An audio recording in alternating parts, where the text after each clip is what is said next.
Good morning, or depending when you're watching this, good afternoon, good evening, or good night. My name's Ross, and as always told, out of Voice of Radio. So today, we need to take a look at a new stadium that, oh my goodness, we need in the worst way.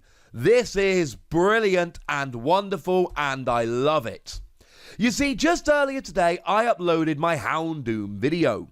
And in my Houndoom video, I basically said, look, Houndoom is really fun because it's got an attack that for free energy can do 200 damage if you have a damaged fire Pokemon on the bench. And then I proceeded to go into a bunch of detail about how actually nowadays, no, this is not a particularly great thing, because although this is great in the mid to late game when you're inevitably going to have some damaged Pokemon out, we want to use it as a speed deck, and you know what? It's not. It's not working. It's not fast enough. Now, I said that in Expanded, we had Team Magma's Secret Base that dropped 2 damage counters on a non-Team Magma Pokemon when you benched it, but I basically told you that in Standard, it wasn't good enough as a deck in and of itself because you didn't have the speed.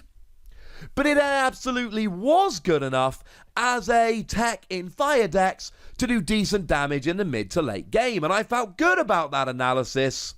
And now we've seen Spikemuth. And this makes me look at cards like, it's not just Houndoom incidentally, there's a bunch. It makes me look at them differently. What does it do? Well, it might shock you to learn that our translation comes from the lovely Antoine Boulet. I know. Who could possibly have seen that coming? And it reads, whenever a player's Pokemon returns to the bench during that player's turn, put 2 damage counters on that Pokemon. Now, the thing is, if it said retreat, then Antoine would have said retreat. Because Antoine's pretty good at this whole translation stuff. French, Spanish, English, pretty gosh darned awesome. So if this only worked when you retreated, Antoine would have said, this only works when you retreat. But the translation we've got here says, returns to the bench. So maybe you retreat, and we got a bunch of good retreating options, air balloon, U-turn board, things of that nature. But it also works if you switch. Very relevant. And you put 2 damage counters on the Pokemon that goes to the bench. And we need this. Because now I look at Houndoom and I go, oh. Because the thing with Houndoom is, right, free energy, 100 damage, 200 if you've got a damaged fire Pokemon on the bench. And you've got Welder, so you Welder to attach 2 energy, then you attach for your turn, you've now got free energy on there, and you're ready to go. But you need a damaged Pokemon.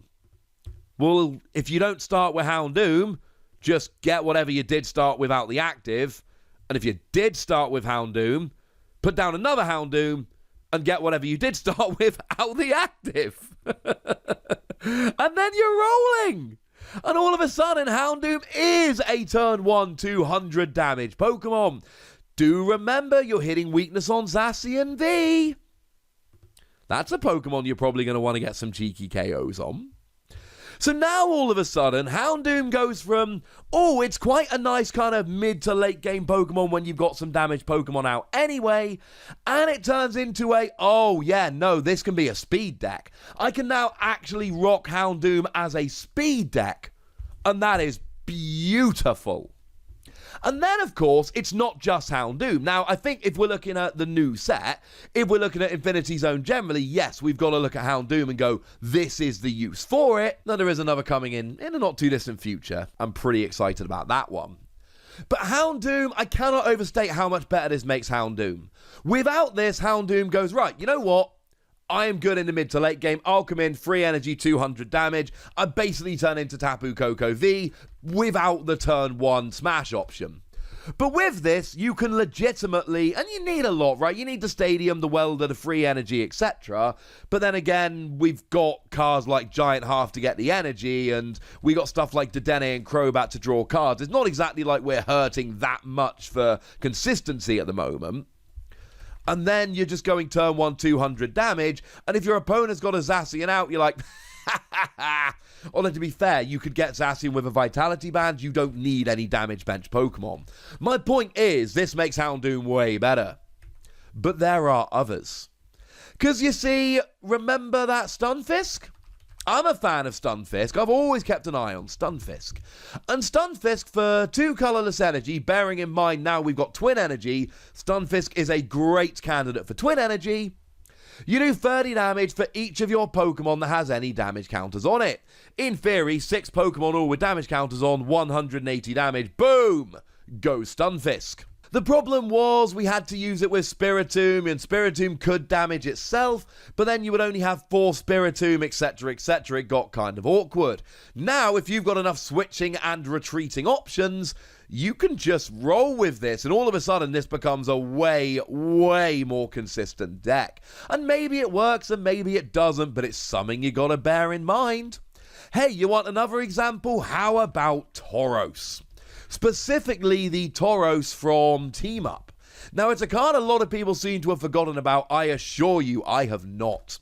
The Tauros from Team Up for 2 colourless energy, again, great candidate for Twin Energy, does 10 damage base plus 10 more for each damage counter on all of your Tauros and Tauros GX. Now, the sad news is Tauros GX has rotated out a little while ago, but we've still got Tauros from Team Up, and you can start building up damage on here, and I mean, theoretically, you could get 120 damage on each of 4 Tauros and hitting 480 damage. No, sorry, 490, I forgot the 10 base. How dare I? It's not likely, but I am saying, at least if you really want to play this Tauros, you've now got a way better option than you did before. And now, we've got Tauros is better, Stunfisk is better, Houndoom is better. This is just the new Po-Town, the new Team Magma's secret base. That's what we've got.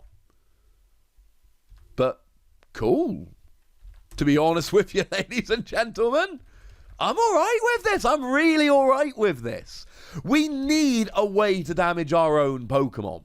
Because there are enough Pokemon out there that have attacks that rely on having your own Pokemon be damaged, that to not have a good option for damaging your own Pokemon basically just makes them a bit rubbish. Stunfisk, Tauros, Houndoom, I've talked about them all before. But then, of course, we could go into the other subset of cards here, and these are Pokemon that do damage to each of your opponent's damage Pokemon. So we can look at something like a Alolan Sandslash GX, free energy GX attack, 100 damage to each of your opponent's Pokemon that has any damage counters on them. And then, of course, you would use Misty and Lorelei to reuse this GX attack if you wanted. Now, to be fair, you've got the Roxy Weezing combo here. Roxy lets you discard up to 2 Pokemon from your hand, drawing 3 cards for each one discarded, and Weezing drops 1 damage counter on all of your opponent's Pokemon if discarded using Roxy. But you've now got another option here. And there are a bunch of Pokemon out there that will do more damage if your opponent's got damage counters on them. This will work for all of those kind of Pokemon. Oh no, wait, because there is another subsection of Pokemon, the Outrage Pokemon. Pokemon like Reshiram and Charizard, for instance, that have an attack that does extra damage for each damage counter on them. Reshiram and Charizard, 2 energy, 30 damage plus 10 for each damage counter on.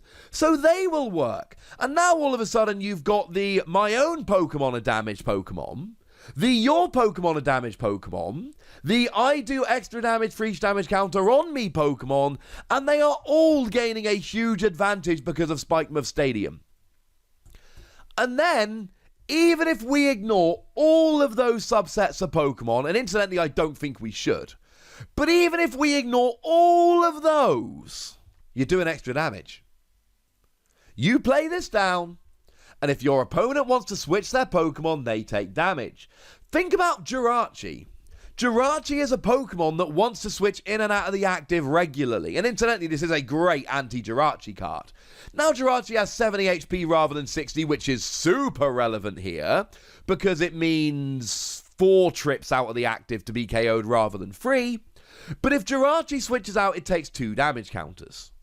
And if it keeps doing that, then it's going to bring itself into your KO range. If it does it 3 times, drop a Wheezing of a Roxy, boom, down goes Jirachi. So now all of a sudden you drop this and your opponent is thinking really carefully about whether they're going to switch in their Jirachi or not. If you're playing Jirachi, might I suggest you're probably not going to be playing this, because it's going to hurt you a lot. But if you're worried about Jirachi, might I suggest very strongly that you do play this card. The thing I love about this is that you can play this as a general tee-hee-hee, I'm dropping a little bit of extra damage on my opponent's Pokemon kind of card. But you can also play it as a just boon to so many different decks. And I've made no secret of my philosophy on card design. My general rule is I like cards that empower lots of different decks and make lots of different things viable. And as far as I'm concerned, that is exactly what we see with this card. I'm giving it between 4 and 5 Wassies. We don't give half Wassies, that would be barbaric. And I honestly believe that this might end up looking just a little bit misery. I think this is a phenomenal card. I don't think it's a kind of card that every deck is just going to play as a matter of course. Remember, I showed you Rose Tower the other day, that redonkulous new stadium that's Oranguru's ability in a stadium. Once during each player's turn, they may draw it until they've got 3 cards in hand. If we want an I don't know what stadium to play stadium, then it's going to be Rose Tower. But if you want ever to specifically damage yours or your opponent's Pokemon to gain yourself an extra advantage, this is the one you want, and I genuinely think this card is brilliant, and I expect it to see a rather large amount of play. But I'd like to know what you think. So let me know in the comment section, would you? Go nuts, be nice. And then make sure you like this video, subscribe to this channel, follow me on Twitter at @TheWassy, and Twitch for some live action at twitch.tv/PTCGRadio. If you want to support the channel, get some bonus podcasts and all that good stuff, head on over to patreon.com/PTCGRadio, where you can do exactly that. And please do make sure you're checking out youtube.com/WassyPlays, where you can find out about a whole bunch of games that don't have Pokemon, but are pretty gosh darned awesome nonetheless. But by far the most important thing, as always, look after yourselves till next time, would ya? Thank you very much for watching. My name's Ross, and you've been watching PTCG Radio.